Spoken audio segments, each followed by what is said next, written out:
Male chen dial ner kurun wang ka changdar ka tiang ka ta no kon dia division 20 male ne dial kon we nga ken wi mon ke lu chen dial ner ka male gor ba barar ka gwa dum ti da ma ko jente ka ti gor wo ba balat gwa me ken yam ne dial kon cha nga ner gwa me ken ne din kon chi male chi ngun chen ner yen dial na ka be ka gwa da mi male mal ma galong mal mi dit nyakir male chen ner ka mal ma galong brother yen mal ma galong peter man ma gwalo man ma dit che neri yandial man yene dial ko ne tugui de karan malo ngai je chianga ner wuki da me ngai je tama woni dial ko te jena kala ni ko we me to ko ne chi we nyora we me tana la netin kama sai da manan gora wa balat ke ne an bai jo yene ka dial ba go chara dial am to ka ramala biz gwana na tetin didi nyur de tele problem didi ladde de lat mal mo galon kenya male my beautiful cousin male nyana shiner ka mala mo galon didi nyur ko wajen men ladda baba respond ni mara jena lava di da kon nyeri di ti do na otin gon nye jol pur ya so baga banye mar ne wonor bon nya da jon ba de respond ka we na ne changa respond ka jete ka ti gora ba go ba nyoka lat ngot kana wara i topic ka men ladda chere ro ladda ba kon dia jo yene dia la konta ka social media na me chi debate ko na wonor bon nya da la ne correction ka wati ti barar tuni ko kondare no go du ne dare ba ye lwe yene dia ten kon shal ka ji ay wo party ki gang no kon ka ji ka nye yo ti rom na ken ka gor ka no go jen baro dia len ka te lat ke ba ye jogo chane bo wanang dong me bo te radio no bo be no bi wala ro ne bo wote me bo lo ka ti chala da nya da ba go jen point na pala jen ne daro ti jen mu wo barara la go gori me nyando ko go te yen kel ka ai wo party baro de rit la go ba lo ba wanya man nya da ka kon nye jol pur la nyer ni wura ke la kente ne ka different parties ka kui ka mechia ka wona lara kon dia lar kon di right dia ko ngai je dor ke liu division 20 ja gui ke liu ga dia la kontete ka kui ka mechia ka wona jen information na kama ye wona mechi argument kana argue ko na honor bonya da lakin gor ne je go baka rolling tejen so konda ro dia gor ne je go baka rolling tella ga mutetin mala nya ko dir mala chikar ko war I think in Africa ta mata jok ke ta konta maka ngata di kanga ko la ta jok so I think ye yanje Africa ta di ka Nairobi she maybe South Sudan ta one yeah tiner nya ne mu chikar na mala so kana ga in idea la kona la warai ba den ya plane de kona la wangwane twisted ken tware chun kama da kona nya da baluga ma ba kam kon wa tera mi chun kama da mu wi chun kama da chen or ninga baro de rit ko go ngala raja ka to che jan baro de rit la wa ba wanya man nya da ko tela manang gitin ire la kona la ko no sha we mi ju chen shi ta ka ga wa yuro ma tin bi chodo wi bo ka wi ro la kam da kona je choru do wi bo ka so jana no gora balar ye na me ngan ba ben katin ko kena kona charit nya yo ba ben ka ji an chilo de tell for the respond ko jin chitin dialen konin chilat chiga ben yoka me chine kon chiga ben yoka me ku ga brief ko jo weda ne chi kwen an tele me chiga kele na ko kon ne kon ban gwa ma go kon me ana do lat ke jere la tenitin jen kele na ga na mo reita ka dan ka me chane lat ko goide la tenitin so chilo de test honorable ko chinga respond an ba luin kariyetin kon ba raitin ta ma ka jo wana ba raitin babben la wo baloini rietin kon chilat baloini riet kon chilat en go ngoda kami chet kamilare je ku insist go jogi ner community chiana confused even me too barar ko pa insist go kon tele confusion ma chakolat luang nei ko won low ner community me chepen kor chine barar kon ner dialo kon te ku chamwa ko ku ko go de ko go baka jibone baka lo ka kui ka wode ko baka gatin content ngada ka baka ka moy ka misham ne ka misham ka ken gate konto wanku bene ka moy ka misham ka ken meda ne che torol jikan kina la tu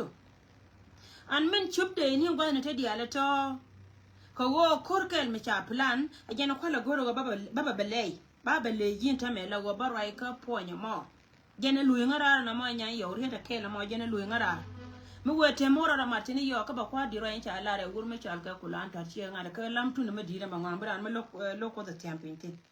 so ga ku ka mi chi ka wona jo wo ponya mo balu njaw ka je min nyam jaw nan ba raitin eri da nan chi nyoka me lare en go chi lare pu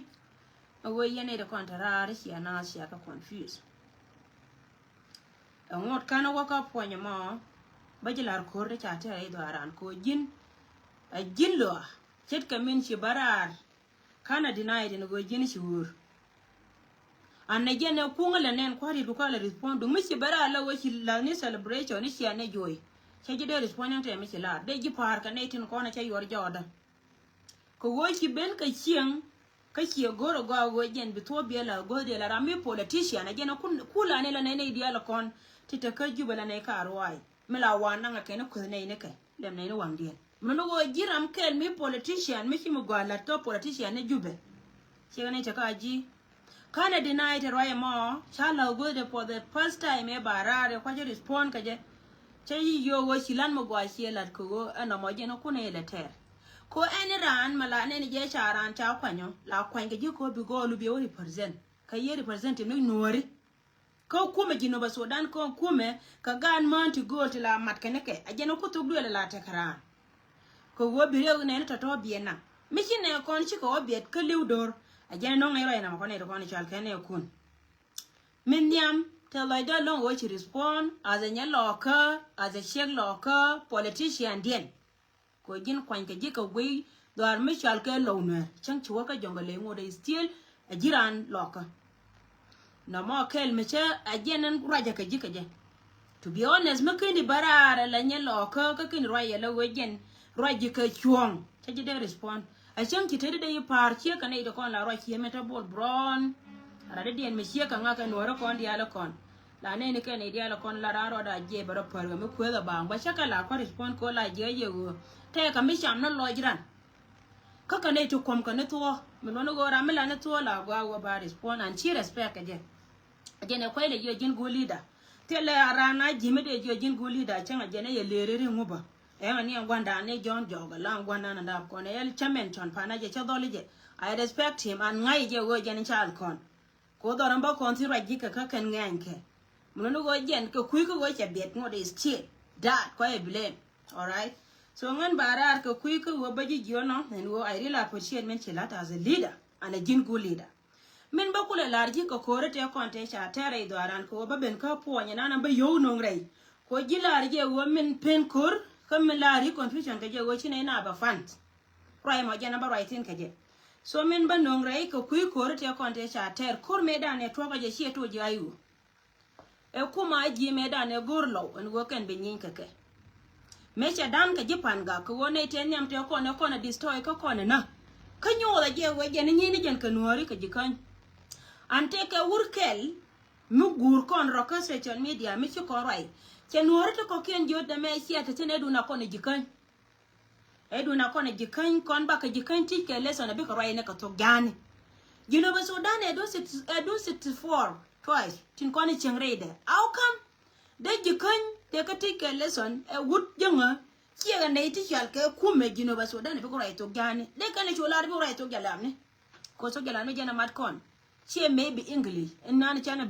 be paje ko kon ji South Sudan ko kon ne tin kon te right ke ka to galam ne so ngwala mo chu guda mo chu declare ko chu kon dia la nen kon ji no be ndia la won ko me a ko twice all right mo no won na ka ne nuori ka me chwal ka ne je mi tare bo mi sha gor ka men chwal ke ko los ki tin kon chwal ke 39 che ko 32 los tin kon cha gor jang so a book me lap ko ne je ka cha gor go ba to ka je ne kul wata ke reason ba ye ne wurin ne chwal ke riya ma cha shejen so me chi wuro mo cha rwai a che jo ye we je no aliya me no ne je re no re ka ni na ka no re me chi ka dan ka jikan chu ka je chi ka waka panga me chi ka waka panga chi ka lo ba to tuk ka 2020 ka 2025 to ka de ko re lo ka to ka ja ka pai wal ke ngai kon dial me to kor krai loka e tuk ka kan yin kente ko na ko la kan aser ka kan yin kente ko na ko la kan aser ko man ko akare baken yeah thank you so much thank you ko ya ka 39 lows so ko man kon ko akare baken rai loka pen ka law let ken tin lo no go ken de kala da ken che kan yin ngoni ken ko la go cha ka chwa man nya to ai ba ben tin ko ni to pen ka law let ken tin content ngas ke ken ngai je doran nan especially jin kon ji cher ga maladi je ko kon nyer walga me wo na ka jom la wa yang do na tar bi ka editin kon kwa yi believe ka no go ku pe nyamot ka kenyen kien me chi kwa job ko wajen chi jom tel chi didien rol chi ndak chi didien rol gan bal chi didien rolan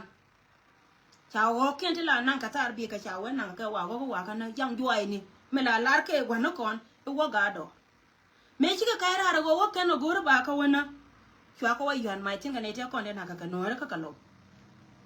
e jarizo ne da ne wo ko wo je ne kan ni ko ni chal ke ji ayu cha to na ka wo ken de ka ko la ayu kare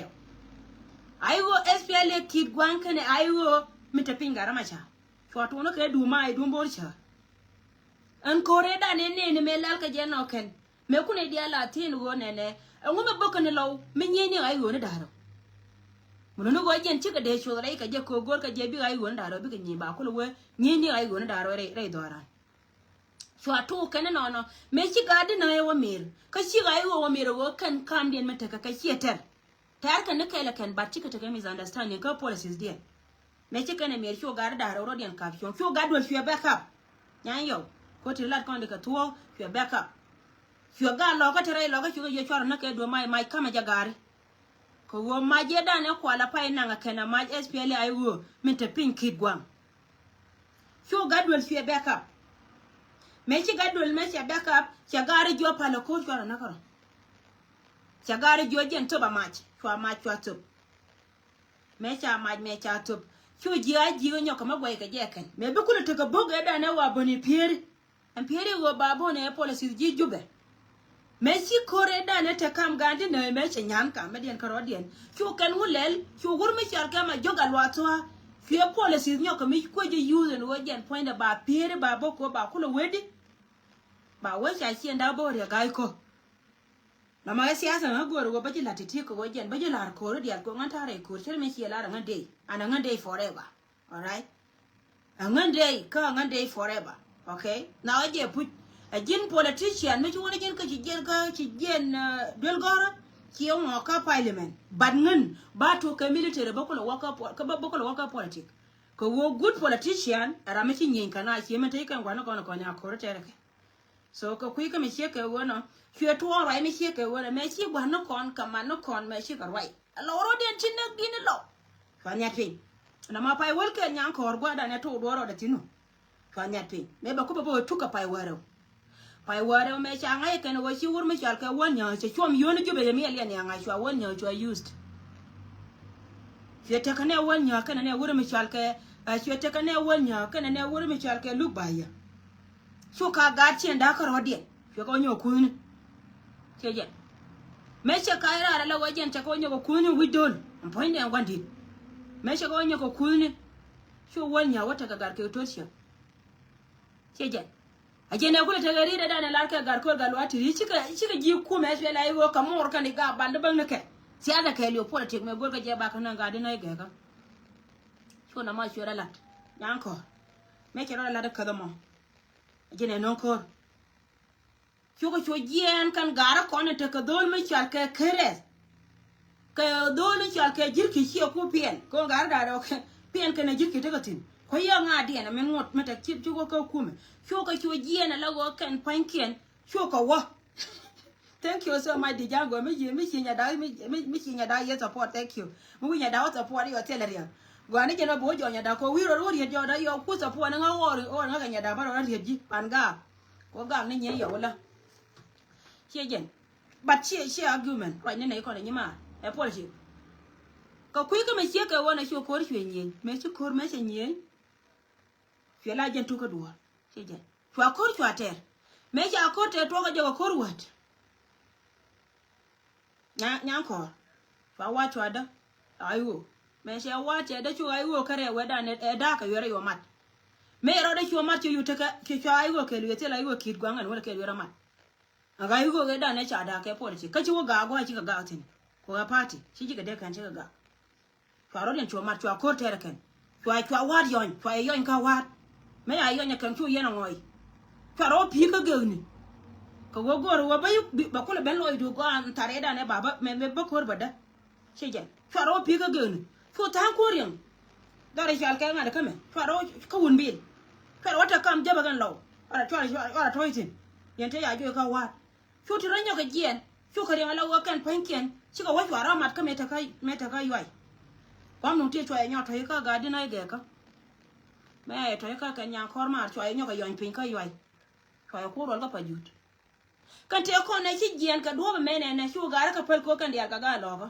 cha wa me ara bar ka te ka nyoro gwa di te ka tina pa la ka chi ka me cha ko lat ba ken ba wo jen me chi wur me cha ka won nya me nyo choro ka chi twai da ka yidi che je choro ka chi twai da ka yidi na won nya ke le cha cho nye be nyo ka support ga je ni kon chi ji kon ji mai me chwa ne do ra ne dun won nya che je choro yo me ya jo choro yo do ran ka wal ga kwa wa ta chi ngwa no kon chu chi ngwa no kon kam na mai ra ga ma no kon tun kon ya tu a kam na mai ra ke le no ya cha nya albina fa cha nya la due la ken me cha nya dia la due la ken nya ko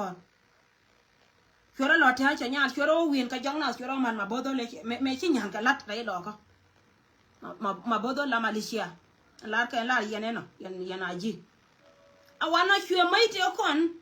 te gor ka e pon nan ko bitu beben chu ko bere me cha na te ka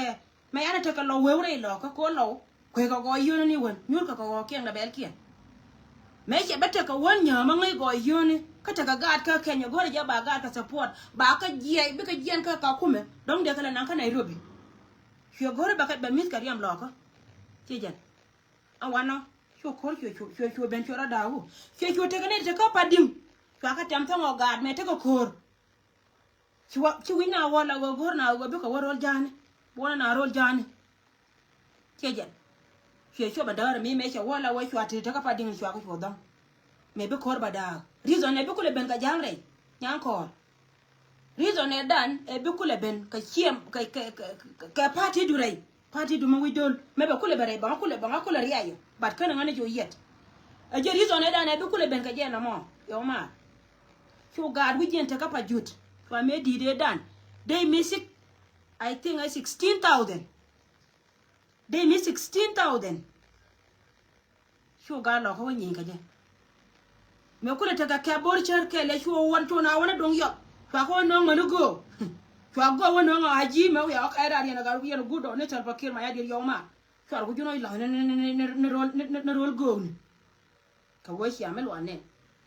chu ga de na ka yon chu ga de chom no ka duk je jan me chi ga re jang na ma wo je ne te da chu ko chu be na ka dar ko go re wo ba ko lo do wo kor kana ga kana ka nyan ka kana SPLA yo sina ba do pin gwa yo na kan kor tere balo ko te ka por baga ni cha be yu ndare dan ne cha we ayo cha ma gutong cha be te ba larji ba da ngande proje ke de tinga ye gwa di ana ko na woti di ana ko no gati nuor ti teacher yam de ja ko kan ba ka kam kan ni nuor ti ma to la mama ba bararo ngan nyanda wa me abe yo ba ka tol che yam de ja ka ba kam kan ni me ga lo ko ro de ja ka kuil ti cha man yam ga nuor ken de ba ka che de condition ta de la ko da na ni ala ko madago ngan nyal mi la chiek ma manda ba chana de na manga je wo li ha da na be ko wo jen pen ke ne ci garo wa mi yon che jen de barar de ye jo yen wari go no kon ri ba ka cho che jen me che ko to no me che akor pa jon me cha to lo ne tin me akor pa jon me cha te mistake wera la ka pa jut kama chabelare nyang kor ko jin guru je go barai ke sekre da men gu anyaro ko jangan division 20 but chabela cheje ko go politician ni military a politician mu bu no de la bu me ri job ko chara mi ki liu nan pin ka chara na cheje mun no ngana ngan politician ni military chabro ya la go jen point na balo de chole ba bali la sekre de chup kana re lo ko no chabela but bu gwa ben one day ko to la non but kai la dog cheje me puat ka bul ka gie kan ta me SPLA ji e chere lo ka che ka che lo che ka ju ya ka po da ka jen gwa dun ti da but later bi to be ben ya an bra na ngai ne ka ro da kan ro da la ko to la roje to be ben ya min chup ka lo ka chup ke ko be bu gwa da be ben ba bara me che to ro mi che ka wono chu Mr. Kira la ko pa ju nya ko chu na lu njo lu nya lu ka na ja wajen ka da ne be ka wo ben ka wo mi chal ka ma kal kol ka do biot kon do yodo wabe ma kal kol be chunrei ay yod cha kam nyebel kana netin konon kwale chol kana gabal cha kambal kana nyebel me bakula barar mi kujere me bate ko gwa me cha barar tina ba de wiya kame je de rol si wacha na cha katiam chu tia zo byo ede na me ala da rum jok ko nyebel chu jo kana garma na ba cha ko jo ko re si atel ka war cha su metenya msianga dida me chi ben kare obatatin yana nyore jin nyebel le long ka jin ba long ni chu rum jogo goro wajen poinde bagar kede yada ne nonka me chi ben ka du daro ma chi ben ka du gadiang ka chi ben ka du be me ka nyam siang ka dor nya yo ko go doran cha je kap ka pro line doran kap ya jonga sejen me che tuong roi me che ka wono chu gad bal chu ko loy ka me da ne cha ban ka pading man ku jere me ba we chi jo cha ka pading me ya ban pe na chu ko loy tin me gor ka je be na wa bor chu gad bal chu ko loy ka me cha ban ka pading me chi ko loy ka me cha ban ka pading ajen do be chun ka ma kal kol rei ka duop dwar me chal ke ka duop dwar me chal ke pathai ne ba chwe na pathai ba na man ko ne jenda ngwan wi de diok to duel bor to ke karwade man ko ne jenda ngwan wi de diok ko jin shelar manana won ko de cha ter ko ko dan diok karwade gore je ba ko kun me ji ko re ya ter me chi gad bal kwer ka me ba ka ma bodol cha no ko ngo ka do ma kal nyang ko me ba gare ba lur me ba bon ma kwe ba lur ma bodol kana ngo me chi bal nyen nyen ka je fiore yaw ka do fiore nyoko mat meta ka ma kal ko fio bala yaw ka do fiore mat meta ka ma kal ko dug yot me gare ku ko lo ba ka na me chi ben ka do ba me chi pen ka yoy kana me lo ne wat me be ka kam dor mi chal ka man che wiet kana dor mi chal ka wun bil me kwa jirki kana wur mi chal ka gar ya do le jetin ala tunga da ne be ka kwima mate ka di bam ne dang diok ka tek char jana ngwan sho gare sho ka chori ai ko gar tele ka dam no go ngana mani tama I'm so proud to go nganya loko I'm so proud ko changa da be wunde kon ngode laara je wo kan gwara kan jo kan gan mar kan jo ci ko kwer ka medit me gad bal ku kala werinke me cha tiri cha ka jo ko la werinke ci na dus ci ko dus rai ci nya bel Mr. Lat ci jien ci ko wol lar ka ga wurmi chalke ngad ka chale di korde ni manana chale me ci jil ka la tong ni ke nhưng các bạn nào đó là gì như luôn mình chọn cái bọn nào chè lá lẩu chả có là cái cho nó có lò cái bẹt chè làm mà có cái đó đi là đắc cái phiêu thằng bà gối qua phiêu này chiêm mong nè mấy xin alo cho phải chú đó là ngò kiên có lẩu có hóc chả cái luôn chú đó là ngò kiên anh nhớ về lại để bảo cứ là bao lô có nhớ về luôn thế thì này đang là cái nào ngồi kia nhang có si giang si cái đề bên cái đuốc đó này là phải sai mấy cái bảo cور cái mấy bé cái mà bor de nya bi le ndo ma da gol ko ta da te ko kan mi che yen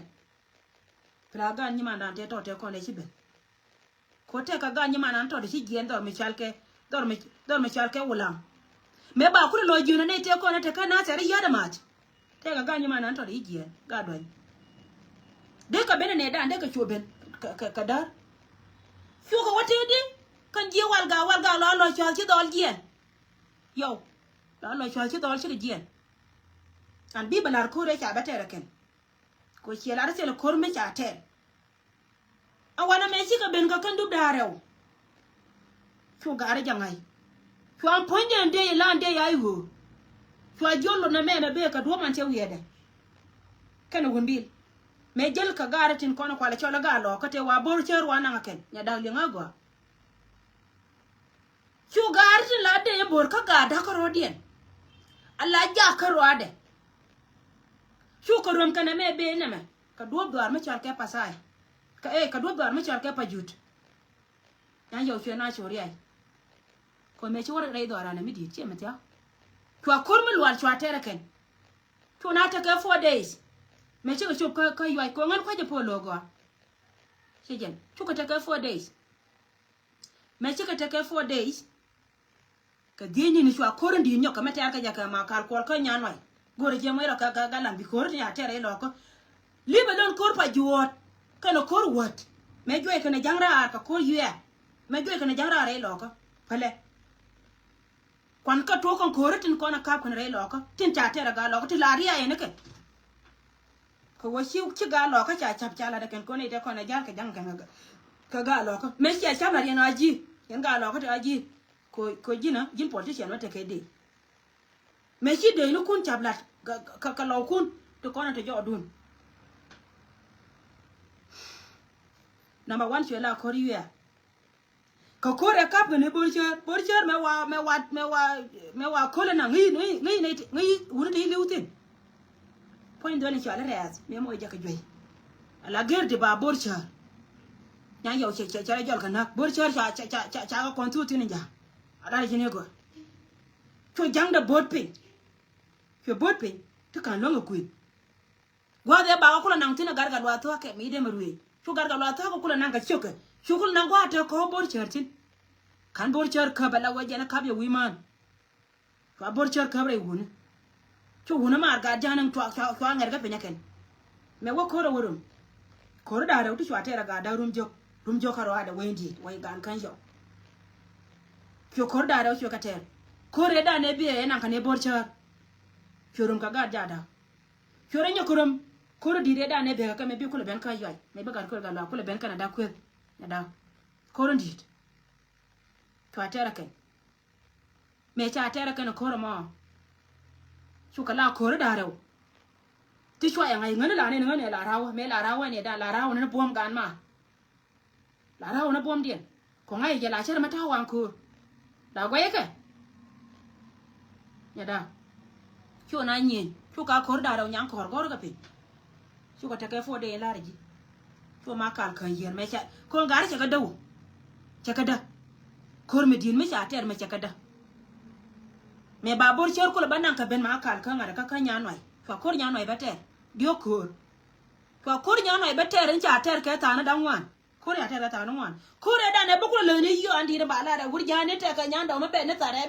bare nya ni don le ngani go nya yo ma kore da ne be tare be tine lar ka wurja nga kore nya noi ta ta ndan wan ki bal nyal ko ta ka kai kai de ki lunja wan kor gu ni mi ko bal nya da ro lor fiorum ko rom jiya ko kore jiya ko ater kore di ka nya noi nya da ma me wa ko wori ko rom jiya me kula ta kaga nuwar ta ko ne chara wudit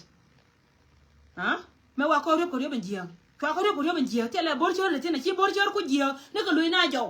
ka pa jut borchor ta ko jiya fa ko mo tina kan ga choken me nyin ka kana ka choken de mbor ke nyin kana de man mo dia man ko ala ka be division 20 chwe nyin ga na chwe ko ro ko rin jiya nya ma me wa ko jo ya la je ne ga jane je ne chi chu para wali na ka wurja nga me roi kanga daka kel me yadama paru yo I'm so proud keje to akore di to atera kan kore di te kon te ci pir kare do te kana waka ngara te kana waka ayo to ara pinya kana jot to di no wo pene bo jen gwa wori ga ya moy tin an kolan me we wo moy gar ga ne yo sho wara ke ya paru ala wo me ci bo an ko yo ci bo ka war me char ke ka so cho ka de keje to paru me no wura ne ka yo ga do awe da ci ga wo chop ayo jana te ci janga me da ni ci ko da lo ci ga wo be ni ci wo ko da chu an ko la na ngoy da ko me wa ko le we be na cha jonyin ko mo kana da cha mo dora me jale duga me wa jang won no ro ben tin bienen gar nyal di jama ta jo cha jo jang a jo bi ne ina mi ro ne len na ma kor nya no cha ci ga la kor da ni ngani ci la kor da ndiok đây lo cả nó cơ bị đốt nhà đau mà mấy cô là chế bật thế này phiêu quân mấy chả cái gạt cái thốn xia cái đàn này chả joy đỏ mấy chả đi vào bản nhân mấy chả ngay với chín nào cũng dân nhau không lùi đuôi mà mấy con mấy gà đấy qua mấy thằng cái joy là nhau cái joy đỏ rí rồi này lo lôi chơi này ngay được cái gọi là gì liền gọi rí rồi này lo lôi chơi nó đòi mấy chả cái mấy lo lôi chơi nó đòi mấy chả cái lăng khen chả này cho chả cái gì chính là cái cái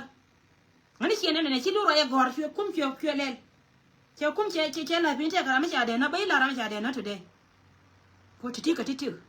yo ko ngai wata ka record nan ko division 20 ko ma Canada ke jen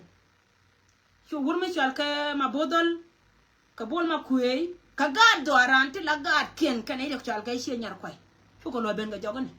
me cha ngai chi gari tin chal ka ga ni rol charo mat ka ga te to te ko ne chur nu jaw rei kia te bakel ka ga tin ko ne chal ka ga chielam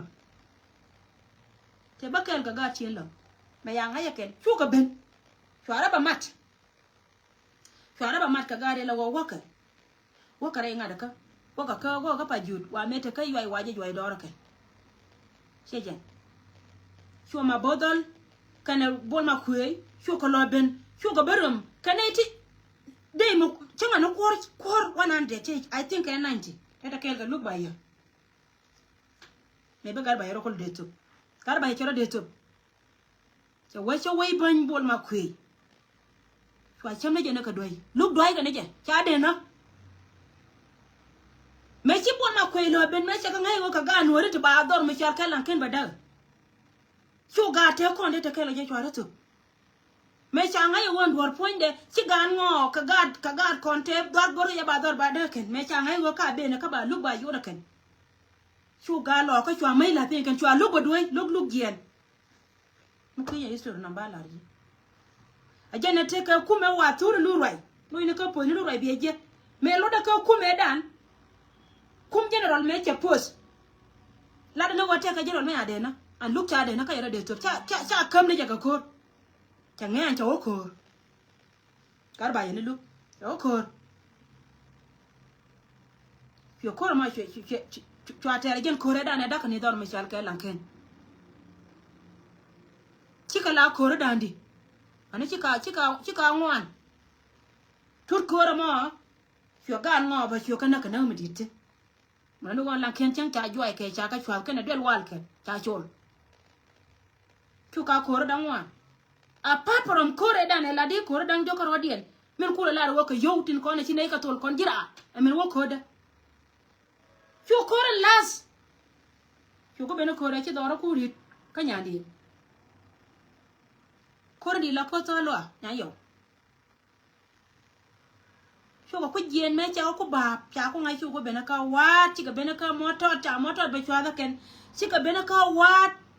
shu ko bena la ba ka walga cha ne kon ku fuje ken chi ko bena do ra na ka ga do shejen chwa kor di chwa ba tere ken to lo korpa do ye lingi go chwa ter ke ta ndan di 5 hours kore chwa mai ko kwen ndio kore pal ka piu ma pini yer pa do manasa kana ma ga pa do ko cha de na ri yi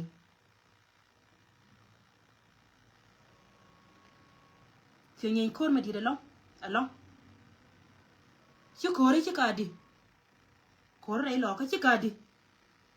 ani chi ka bakel chu gar ko nya wa ka bo chu nya ngat ka bo kor bo ngati chu ter ka ter ndit e de mbor awana cha kon ko da che chienda ko ngo kimi cha ga bal ko nya ko mare da ka gar ke tur che lan ka gara me cha ko ngai do lo jen point ken tu ba point ne gan chu do chu ter go ba gad ba kanang ra chu ga bal chu ter dup wo ka dup gar me chal ka ya kwai ka gad cho chienda cho gor wa ba gar ba ka leb duo bi ka ben ka pebor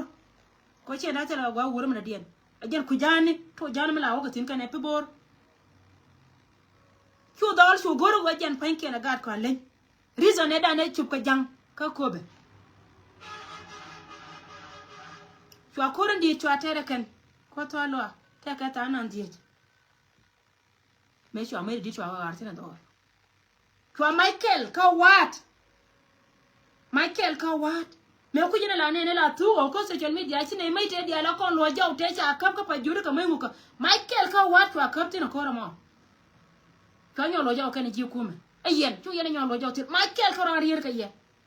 re mai ne dia la kon ya ka ba lo te la mai dia lo jaw mai ka tin chwa Michael ka wa chwa nang tin an nang ka je ko chi ja che tel chi ko chwa mai to ko kien ti tek chari ti chwa pangwa chwa khap tin wa ma nyok agar chi ko ri chi kala di ana chi kala baro chi mar chu ko ndi la las mbi ko chwa ko bi la ko nyan ngi ko ndi ka nyan ngi me linga ka ankol gar gai te ko ne chi thore chura ko pin ko ndi ka nyan ngi an ko nyan ngi ya mo jan ko re tu dai mai ni ka gar kon ji ai go ka ne we kwa ai go kana we kana kwa jiri zana la ko gna riyo ma chara ne dia la ko riyo ma chara mala ko gna riyo ma chara ne dia la ko la ko ga ja kan ko jo ka je wa ko we che ka sa pa la ken de loy de ke we ngai je ti dia bi ka to tan wa kon wo tu mo de stel bi chwa bara je le ma joy kon bara je le ma joy chara yi kariyam ka dil ko no ara dia to de mene te dia la ko na chine ka ar ka ye cho to ya da ko ba ka ba je ko chi de ko to tenya na ka ko an ka ko dia la to ru dia dia lo ngana ken chup kan gwan ta to ke dungan ko lo weekend ne wote ne bi chore lo ko mani anta ma ya na do wore lo ko ko je di an lo ka je ga ka do manasa ko ta do cha ka ter me cha ka ter chi gad kon cha bom cha nyo da kan gan mana kon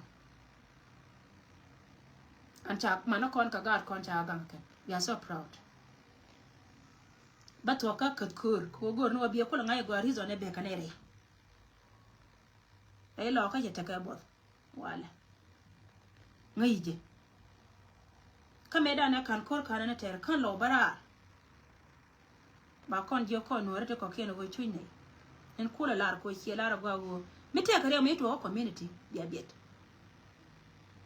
lakin me cha wa kor bia wa base kana ide kono kula ji military me cha to mi che ko wono go dia ta ra ko bum chwa dong mi chi chwa che bum cha ga de long na ra ga kan cha bum ka nga o ma ga ne ta ra badrama ta kai jube ce ta kare jima ta kasal pace da no amalat ka ne tara jena wata kariya ta lar kai tori me ce tuwa mi ke kai wono kine berai ko won gwada ma mata wo ka koro ko yo ta jibona ki tar bakir ma yadi ta humanitarian ce tu rai wai ka south rai daran ka rai loka kwantunuke ta ji amesa ta ka tu tin ta ga dwel wan tende ne ko nde ko lo kan tel gami je ka waltin to ne ngulel shoga use ne go ba ka gad ba ka tweet ana do ba mo chi do bi mantere e military way tije to ne bara mana da ba dial ka nuore ka wesen wona kula la ro cha community che confuse to ka bara me che ka bara fwate ne chwa ka gor ka nuore ka kuji bone ngan nyanda o pala me chwa barar ka kui kwan ko kanga ta konta dai loko cha munde ngai me kan ka ganga chiem to ne kon gor tela dai ne kon sila ko sila ro yen cha da ko na dai tela dai da ko dai kor mi din mi chala kor party cha ga dai ko a jiten cha ga dai lom do ma ya bere expensive we mon kelo tela da mai ni point da mai cha da mai re nyan me ko no ko na lel ko lo na de lon ko cha na de lon shu ne ko na to kan pankien shu ko chun rei to ku jibone ko kan ba ko wuruka ko ga dia te ko de cha ka nautin ne ka pa jut abe ne ka yai abe ne ka kan ga te ku ma te tin gir ka ya da shu ne ton port shu ne ya la ka che je kon jira chuna yo chuna ka tol ka kwije bone me ya ka tol ka kwije bone chwa ka lan ka ko be wiki la barkaran jon na re ko te ka ni ne re alaka tor be le ya re alaka kan to wana kwa nyaken la ji bone and the same time la ka le yene yandi aji Tiyan kare mu gorne kun mu kabna mu na ka jube kata yen kare mu non kon mu kame de ni kun gen mele na yetu kina ide biet an tele confusion ma kina ile ka community da again mu ron ko de la dor ko wala me te ka ke bol me te lo kon mi benaka kana la bi humanitarian la dunda ko ne don wan yoko kon jira kana la ba lo ita ka bol no kina ko de gor la kon gan lo ko la wona families ke rom wana re lo ko chi liya che bento ko jiboni ka me tar ke lo chi do lo ko me tar ke lo chi do lo ko ro di e do no re che je so ka involve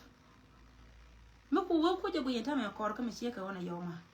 confusion te woni ko won mi chala wacha na confused ta ke different kan roya la di wo de ngwa de ka kampol bi mi ci wo bu ye word mi chala ke confused be woni propaganda me chala da ne te ko ne ci roy ko wojen te ne ya ko mi ne ke ne manan ba ka poldu ci roy kan ne te ro la wari twist da ke ci ga ne da la roy ke chuon kan wore ni la gor ma cha kale confusion ne da ne chala te ga ne ri bara me dan ke propaganda cha wo cha yu na nga wur mi chala ke da general wuri chal ke utongli akanya da kan general ko dial te ko na ter ne ko kel ka ke ne ko kon jidi be jote ne tentol ne yo te la general makab yo ta ko gola ka kor ci ka da ka ne kon ta ko gola ka kor ka yo akai a gor ko rebe a gor ko jen point ba kor ba da gor ko ba lauda ba changi mi jen woda nan barar ka jiko wajin chabe je rai ladi tim ni mekan ya diltin chago yina ko ci jaw me charo da jarai community ka da ba larje Allah re je ka to alamanda ba larje an lar je ka to ko ci lar manana go kon gang kon community da nya kon me na gad kon ci na ci ma na kon today chika chende chala da ran ka kon kuna dependera ki pena kon te do kuma mijia kuma menana ku yele tatin medan wo kon di altina la kuma jinaba Sudan batta bal way wo shi kuma jinaba Sudan ka je no kwale nyire rew ma cha bana mo jendo be da ne be kana kore tele confusion ma ala da community noari moy ne ni sa moy ka bot e kuma me bang na ka kwa ka tidit moy na ka ka ma ka moy na ka ilaj moy na ka ka me cham ka moy na ka ko la ki cha transportation cha lat ko kwa ka tran fort ban to ko na ka ko kwa kala na ngwan bi ko wa safety and they deserve and go de la da ka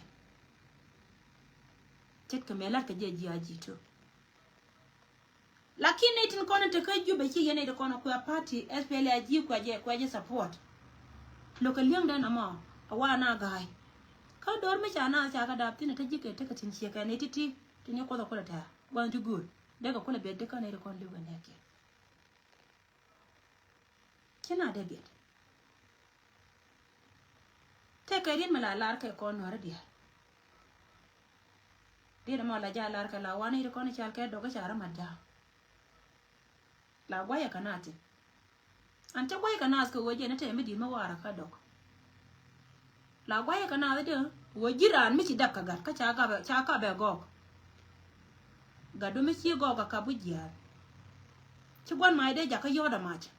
be gok be bar ka ta ga te dade did yo goro go apujin go jen point an gada mo did yo ngai go wo mo waje ni go biga pan kel kana gada be gada liu kawa waja ine gad be shwan liade la man gade la pele ni go ka banana sie ka kwat ko go bi go gad kulu non pin me che la wija dog nuer ka kane de kono chari ma char da ba ka ma chara koran kon tando le ko ken ka South Sudan bat ken pankien chari da ba ken te ka gondo me din me ger no dan kariyo me de ka 118 last go ken pankien de me non kor de wo no ken ke jo chima wo da kana na de me no kur de wo no ken ke jo ma pal ka rodien pin char pal pin ke wo no ka je bitanga no ro ka ken bi ke liu pal ka ro pin ko cha ga dien go be go ma cha ga dien cha go be go kon ka kona kwaran a kwar jino ba Sudan no kona ke kwar ko jen mai kona da kona da ka bat ka ke diet jen di sem ka meler kona rai do ara rai lo ka jen ne ngan nyando ka jen no pujel wo balat jini lizin ba luang pin ko che chop jieda ya da dun ta wan kur de te ko go yei ka nyen ko dan tan yalo dun ta rai lo ka kel ka dol de te ko yei ka nyen ko I swear to God de te ko wo yei ka nyen ko de lu ka don de mai do jere ga nyapoy ko dan tan yalo sis ko me cha no ngajen pe dola mele ni do ya ga ye la re cha ngada na wo me de na wo dor me chal ka we ko e do ko wo cha da sorry la luanga ka ngada ka la pe la kwa je report ngaye ne la luanga ka likes ni lo pe la kwa report cha de ga wida so no ma je reason la reji ka je ne be ngara mo wa ben ka dung pol bi me wo pol bi won we no rai de ki la ro ne me yen mo yen wo luok yen yira mo yen wo luok fara luok fara je nyoka makam yen ra mala shi I fara luok nyoka kam nei to kon en chal ke un kama luok kama je shi ala nganya ndo la roje ka to me la gol ke na la loje wo ba gol nyan ko rieda mo de shi ma na kono ko ken tudu le kono ka pela andera da dien ba mangaji ka politic background dere we bire ka je rieda maka ku ko jin pointu lo no ba cha ba lo ko jin ku aji ku support aije dere shi ma na kono ka pela de diwa ko kon ga kan kon jidwa min were do ngai ko ne go ki ku ma cha cho ba gwa mo ngai lo da ngai ko shi ma na kono ko ken par ka kono kana nan an top ka duora kan ka lo dien kai le ko shi ma na ken pare de ka mpe ba joye go chingo chigo wako guardian de shia mana kon lat pal an mo wala da pal kan timo to be community be tol ko lo cha ne kon bulong ka cha bulong lo garo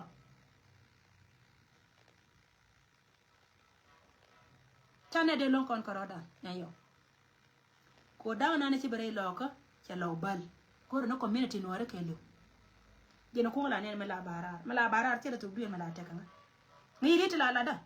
me la ri nan ka je te mo wo ne wi no je ko yer ce ga jobi a barar ko wote la kor ma ci no wara ido haru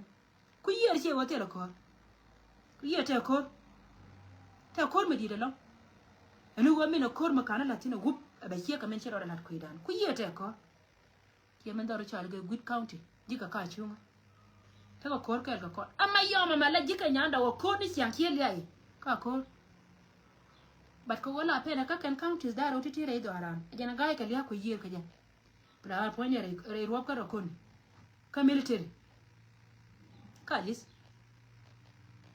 bat ko go kor mala jika ba mon ala wo mon ka ka ci ko na ngai kon ji ko yeme dina mente kuida ce ja ce nga da na ci leje to re lo ce ji ko kere ji ga da no gena lo gena ya la go re yokun gene la ne nga me la cha la ka mane counties and canal lay down a community da a near community Malaysia la roda nyaman woni de waka counties dang baro to ku year ka de ko re ke de kana ka men chanen kan wore tel da maroda ko wolo tele ram nuore tele ram lit ka do to ka me shalo conscience tene jiti la nyam me jira ma ko na lit ka wojin endori doru nyu jara ni wona me we dulu la ka lo de kelo kan chia mana kon ku yer kana disappoint kan gad jokir te cha palia ga na rake ya da kan ka karo de luar li da nga nyanda opal tela lo tu wante tin li da men cha tol tela lo tu wante tin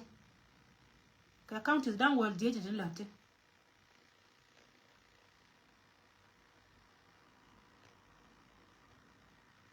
ka counties kondang baro kana counties kondang wan kapan gak kakana la tina lo along na ma no ngam la re ji ko wori na ci la de ci ma na ko no gwe control yo ni hianga nya na parliament de wa dong cham ne ni yo ken ci ka ci ko ne ko ka ngwa ci ko ga ji bon ka ngwa ci ko ka ne ko la ji kwan ka ngwa ci ko ba ka pa ma lis kon tin ko por bi le tin ni ja gwa ma wajen chara jam se ngar nga ti don be ngara ko iri pon ngi si o ira je pi la ka ti go lo and I'm so proud of you ka jena bel ne ka ne ko nda ku yaji ko party si party ba nga party ka community do ira an mete ka mela ro community do bara ila ne nyene jon ne ya gat kono wari udi ndi alo ngana kan chema te wono ko ndi ala di de kon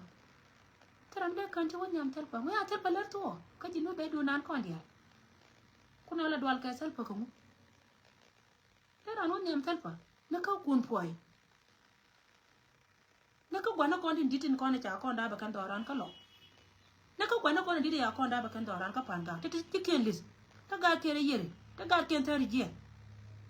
de na wo de ti tel pa ko jinu be do ne ne dia ngo pe na go be na nyur nyam tel pa ka jama kata na kel ke pati ka je ina be lan na mo ana je na ko ngam proud ka ji ko jin gan dum ti ka ci barar ka community du ci kay la wala joni jimi ci ka ci la nyang ko la de joy an belen party min je la jede mi wo ko wane ite go te lor kan je kan go jino be cho kay block ba nyoni ji ka min yo ji ko ara pan ba ngai jin ko ma la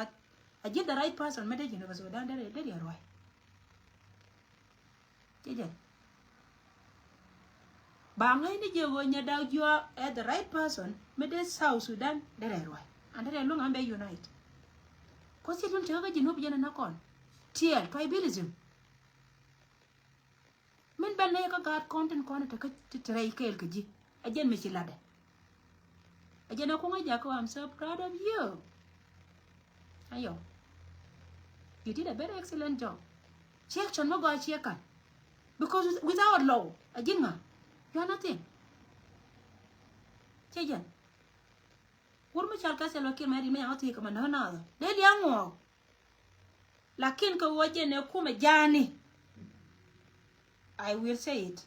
again and again ko wo kuma jani loko basel pakir ma ya dit ba pes ds kon she leaders kon tin kwa ko represent ken ka pa elimene la dung South Sudan because ken panken de kondien ngo jan ko ken kalap la jan kan par kana rodi ko kuma jan shi kuma South Sudan keja ngai kana gwa wo ma wa jang wala to bi jang ka woilet an chicken gorna ko kan ram kana rodien par kana rodien kan ka foreigners but you ko wo jin citizen of South Sudan ngai right ne tin ko la citizen ki bara that's why I'm so proud of you nyayo ana jene chala to me pal ga jamali ada because ran mo ngi chono tel mala jana ne kon re cha choose no kon kan why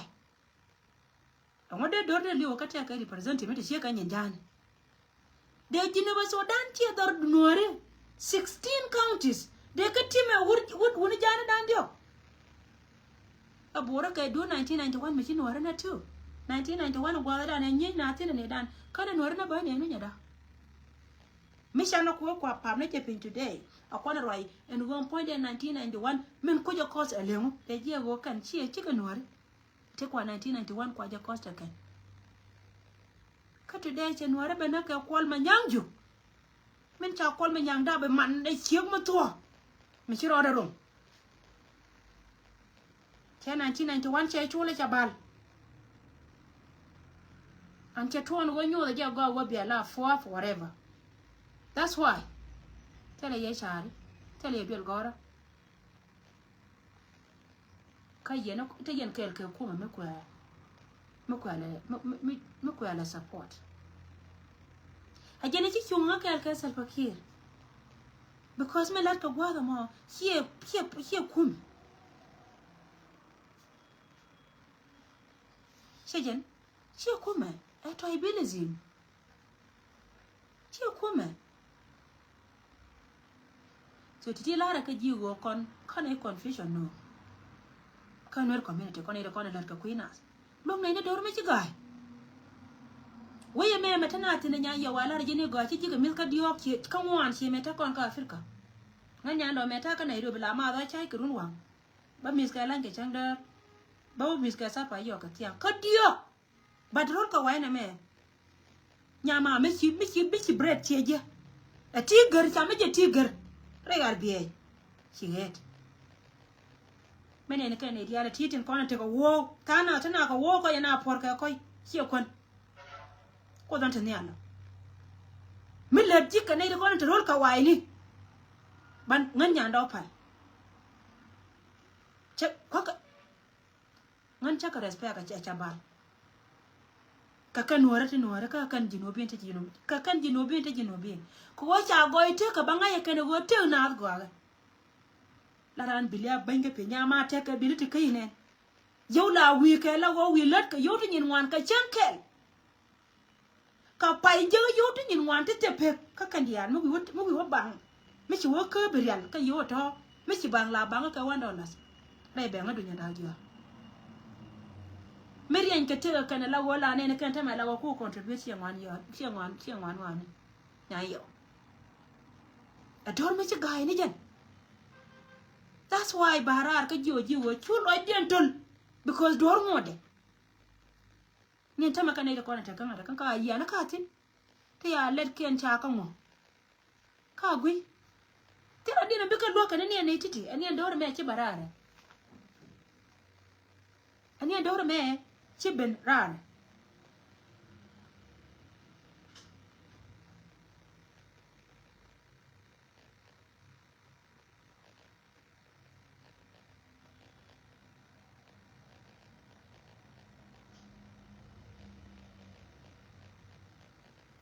Yeah. So again, door me, I mean chibara. Lara jirian misiaka wana ko jin gore je me ci bara ka community do nyayo ko chonka ka community do kalo ina to do kuma min jiya na community do because me non more dial ka bene jakaliam today me non more dial ka bene be jakaliam today nyada to wo shi kuma min jiya na da yantin tabenta na ta ga bana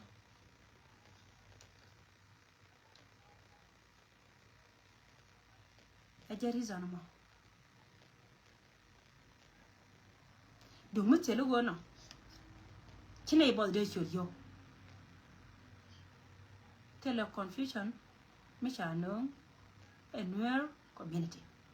honorable we deserve an wajen de lad am hani yene da konta ka juba there an yo kamrar ka kuyi gana konta ka bot kadi yo kamrar ka kuyi kwanan cham ka gata wa por shi malari ko shi laro go cha kana lare na jinni reason lare je na mago na shi ikane laro no je no ngi je go dab kana ne to konan kwana cho community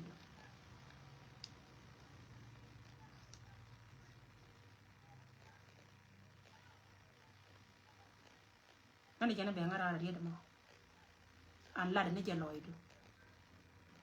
wo meta continent e politique mo wa ben ka dum pol bi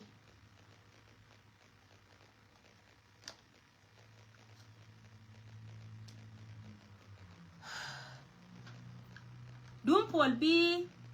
en wo pol bi wo chop ka ngari de da ne ci la ro ne ne tele te wo ka families kon yene de kon lo du ne ci chu ko ngal way ni ren mi ci la nyama kana la ro pol bi da la de ci lan mo go shanga da ne ci ja lo ay me ci ben ka di sabara cha pol bi cha woni so wannan ga je ga ne de kon la gorga je ba na ko da ke and I'm so proud ke pol bi na kan me ci gwar ka je ne gulida and my prayer wo ko mala be kam nyal garna te war ga ma ci gor panaje ka kuine da kon la kwana akiyo ke jana jogo gan point na chade ma je kor suka abo gwada dia lon na je go gan ba chon kel kan tin kon chal ke community chu mera pe an nya ndo me cha war ga no me cha ne ko ukide men ta men chi kon pen ka le bona ta kon tin te la gat mi la gun me la je gon wora na kor sel pa ko gor ka position ne kan nes yena kul na tangan kon ta ga yom kwel kana ga ken ka jo ko chi ma na kon lo ni cha chwa barar kari da be ga ngara me je wa pol bi wo ka be sur ni chwom chi wala ne me je a ja lo ai ka di ko ne da ne ne kan na me jel kana cha loy mana kon che kap chon la ne ra me din me cha wara ja la wier mana ngado chwa barar ba angara me ta ka ja loy ba chwa bom kan ka ga ka ko gore je wo ne tin kon ne chal kai chia mana kon mu wa wa ba re dien ka cha la wan dien bi ka liu ko na me lia nya yo liu na puje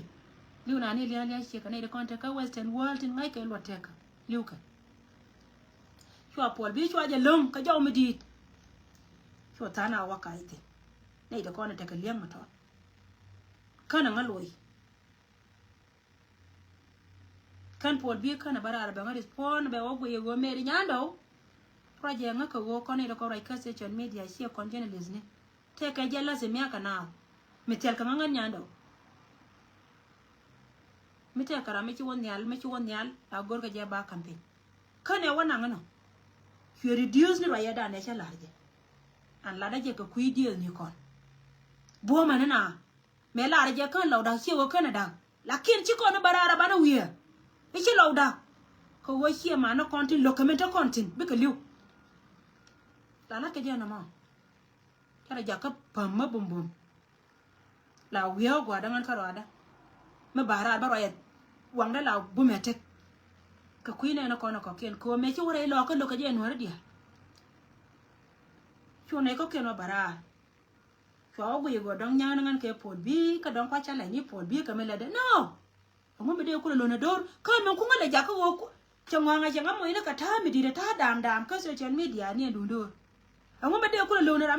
me lo ke la ngam donga ka do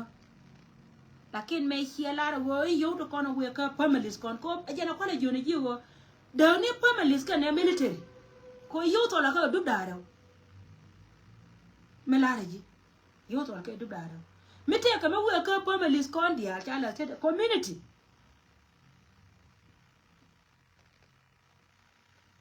la we ka te du me chal ke pol bi me ci dam ne chiek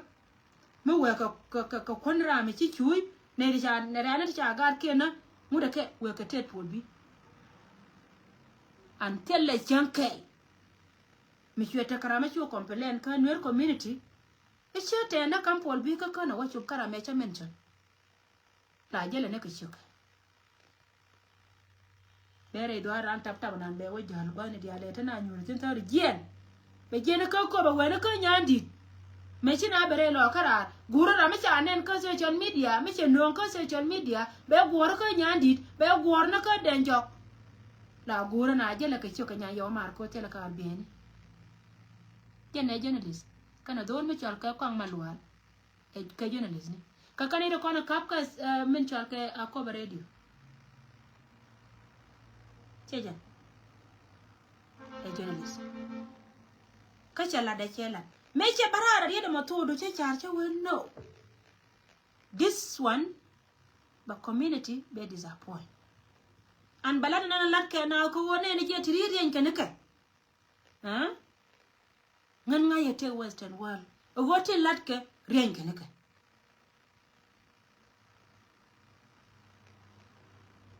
cheja rien kenaka michira na woli ma wo inte la tabe ichiga chup dara nyor dara ka pe ni bil me ba yi na jena wo wo ye me nyin ka cha na nan ka si jin ya ka che ka afrika la do na ka ngodu ma ne chire odi na waje ka wai na ji ko che na george na ji chola ji sa and you are so beautiful kana ji take ability je ta pinta la pal kana kana me cha go yere da ma chwa barar ka ja yere zo ne la ra ri da ma ka janya yo seja cho kuni yene pol bi ka chalare ji wo e ga le la de mi ji jo ne ji da ni military kana community because mo ka community dan ko jin ti roi ka community ke lara go mite ka mo we mi logi na community dan ala we ka ten man jo ne ji da ni military kana community nganya ndo me ne ngawana me tola me la tola ka jiboni an tola ka kwande ni ngande inki lara ngande nya yo ma ngande sejen Reo ma char ka ne salva ke ma ri ke de ni nyinga na jalamu ke ne ge ba kon tu kan today ramakan ko da dai ka politician la pena ke jirki ta ka pen mi ke gen ku nga join berka division 20 yoma be be jaka captain gen bila good politician sejen gela ne nga la wiya ba wiya gwara nga bara ro wanga poi bara mo ke tele ma ka ta la no chiangan fan ma ka ba barare nya yo baro ya la ka wanga ti ko ni ti ba ka jolo mo ko wa pin ba wang da baro po ba barar dung ngan politician me chi ma military a chi ma de la barar nya lo de la wi ne la de ba joy de ne rol ye da ko go me tere no re nya mara me chi ko go ko no re ke ma ngai je go ko no re an mo ko je ti ka ti me gwa me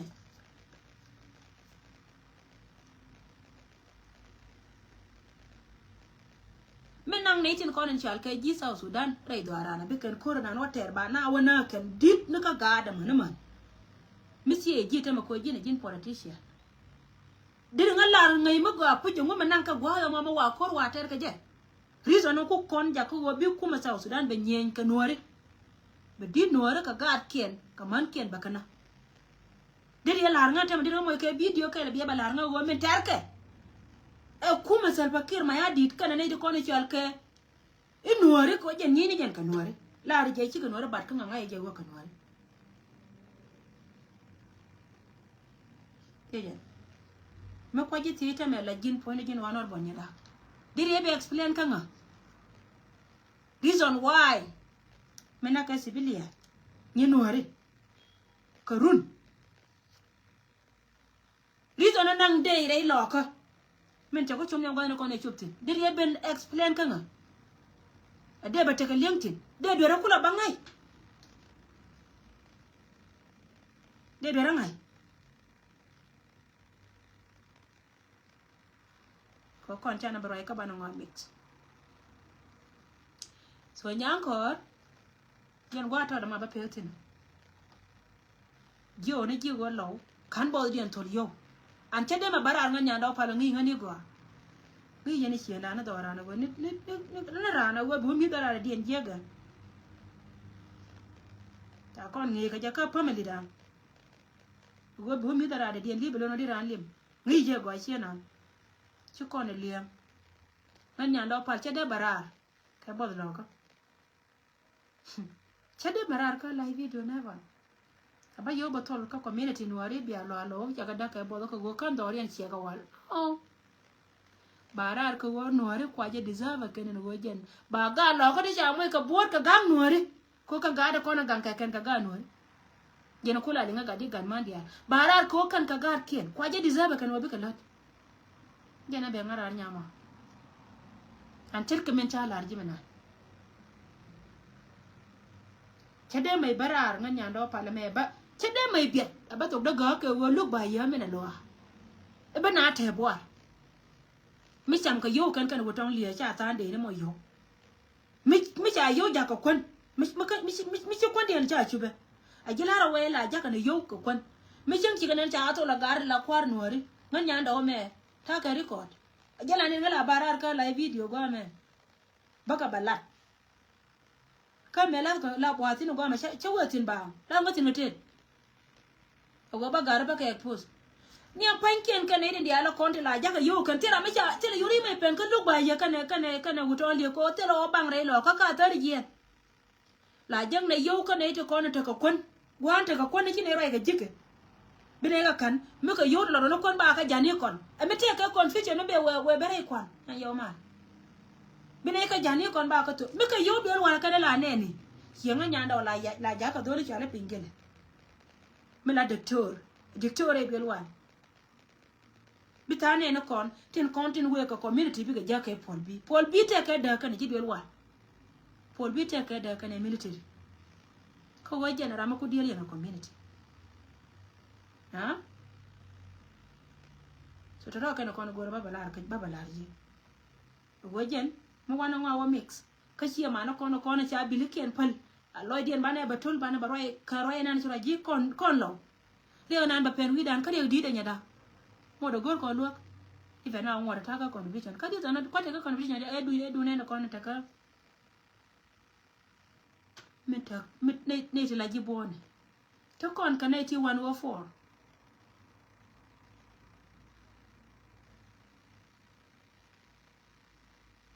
to kon ka ne ti 104 thank you nya Sunday thank you kada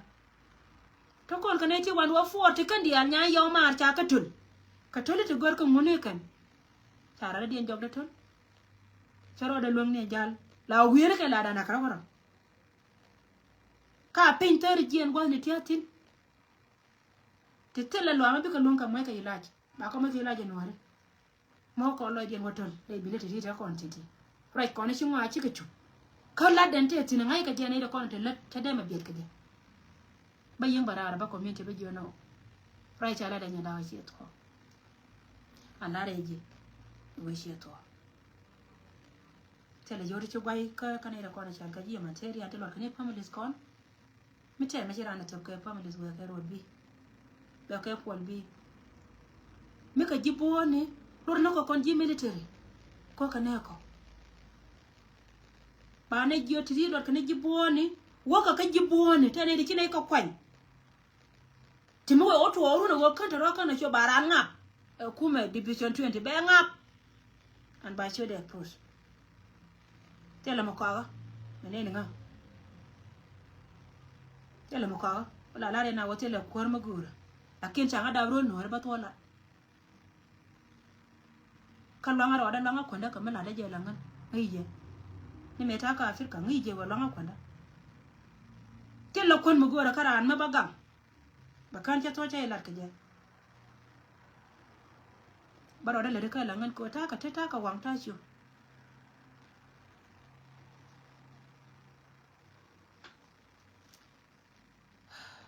jana bengara yen community da kai lew malinga we mon kai lew tin content we tela de mai da kokon ka baloi tana mai kur na na chalo kur jino Sudan min cha ko ma ne liel ka je le we esel bakel ma yadi ti kona de balon ka ten ba cha kon moy ka gadi cha tur te ganga bom dana ke ka ganga chienda pana ka moy lach yen le kon so tiji kana kona ba petin te balo ini jinya yo an chilo ja te for the respond ko jin ci barar ko woro ji ko community jang te ka mi chilo do wonyo ka mo woro de yo ya loy politic an wato da ma no go jin be do be accept ko jin go leader ti ga der sen wato that's why ne nga du ma charara da de gwere ji ne de ko kena kon la gwere na ga de gwere ji ka jana la de ji wo ci chet ka ne de kon cha de respond ka ji tene de respond ta la ji ne point gwanda na wadat mete me la ta me la wajen ko be depend ya ji de ngai wo ko depend yo ka kana lo wor bad me ci baran nya yo ta ka respect mu dit ka ji ana jin go leader to kuyi ka mi shi ka wona gwa ga mo gora correction ka yo what ngo bi ben ka community bi ka lar malode ko shi shi ngai ga wo mo ka pol bi weke ko la gwandi en mete mistake tete gora clarification mo gwa mine content kon chal ke lwa kon chi ma no kon ji tie ka dan bi ka ba kamela to te kuire la kin de depend ne ka chi dong de gori je ko cha ngabe pente ni na gore gu yite dia won ci kor ja ko kan kor ter ka jara lo kan kila balaria na an ban choro ke military way ko ngana ngande cher ma ngai je ngande titi ka kana kona be ngara tam ba toy kanien an chen ni nyoro ke do nya data ni no ke no gora ko konta ne la tane ko guer hero gulne ga kana ire kona char ke ji South Sudan badan tan bu gwa ben ko ba ko toy ba wa kan an gwe jene de kon re do ran ka Africa ti ka ba chet ka men chere ka to ka yene dia ko la rai ka social media na ma chet to pe ba le e du ne ndaro na ko ni ma bu yo barar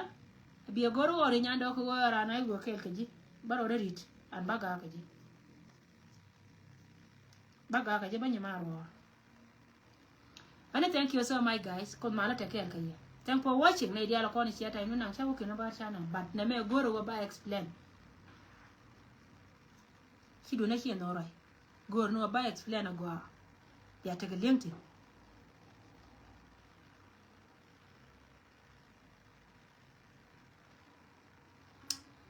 ani kon mala ko take ka ya na ya dia la pa